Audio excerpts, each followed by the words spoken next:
My name is Jack, and I have $500,000 in my trunk, but I am terrified to walk into my own house right now. Why?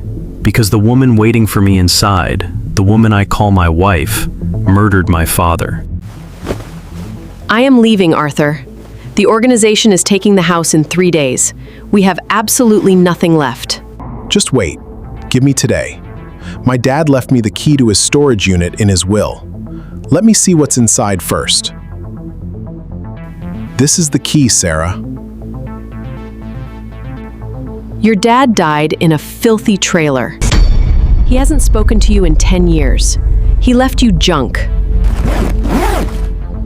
Pack your own things, Jack. I'll be gone by the week. She slammed the bedroom door.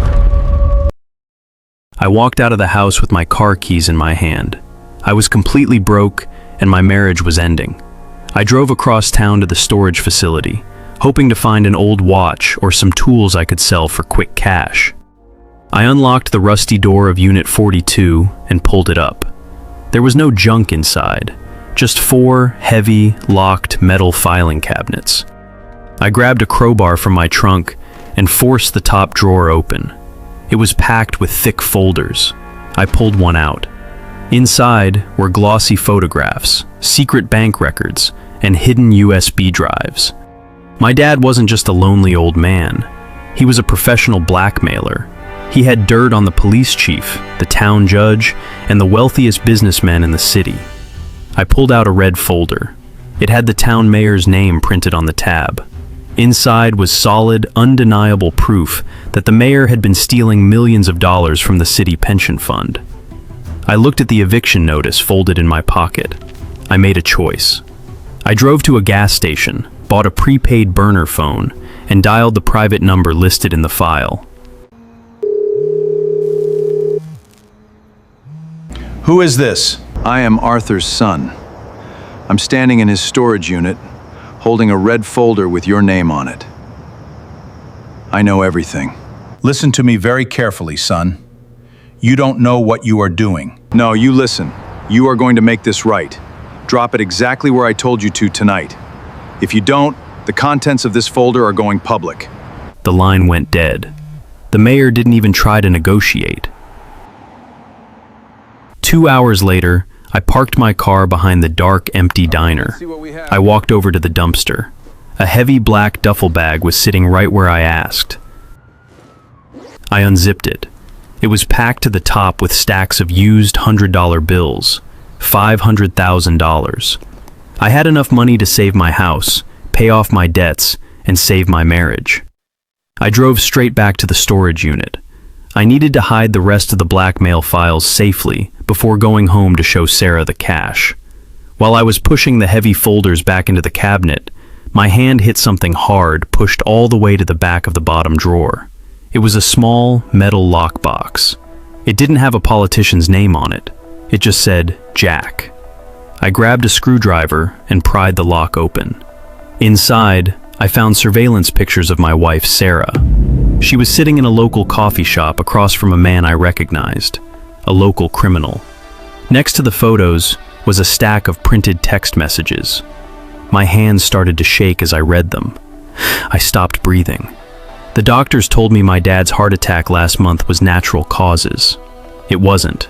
Sarah had him murdered. Under the printed text messages, I found the reason why. It was a life insurance policy document. My dad had a secret policy worth $1 million, and I was the only person listed to receive the money.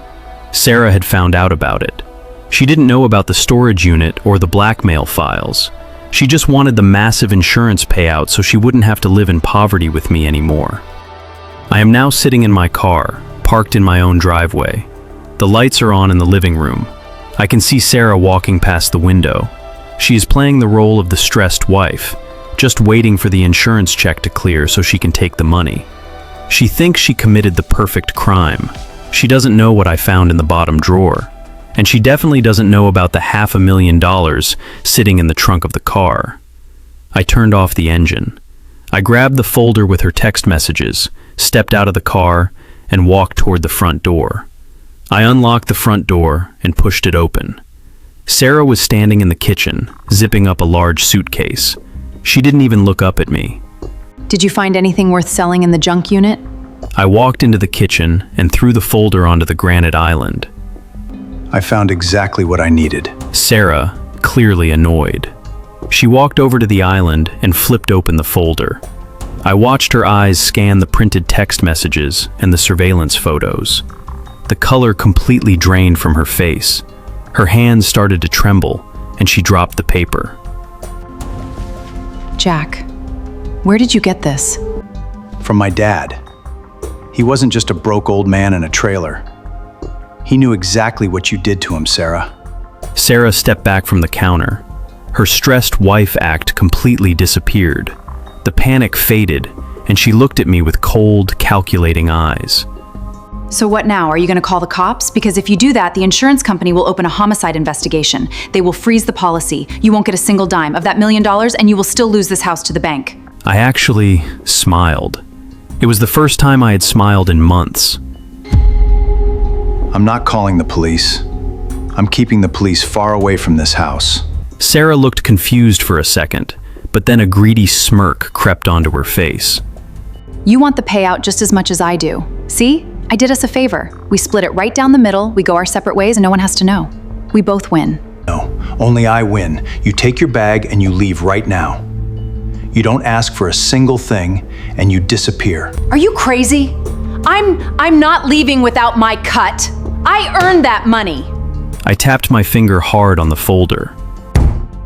Don't ever look for me. If you do, this folder leaves with me. The money does not matter to me anymore. I would rather have zero just to watch your entire plan crumble. Sarah stared at me. She searched my face for any sign of hesitation or weakness. She found none. I wasn't the broken, desperate husband she had been manipulating for years.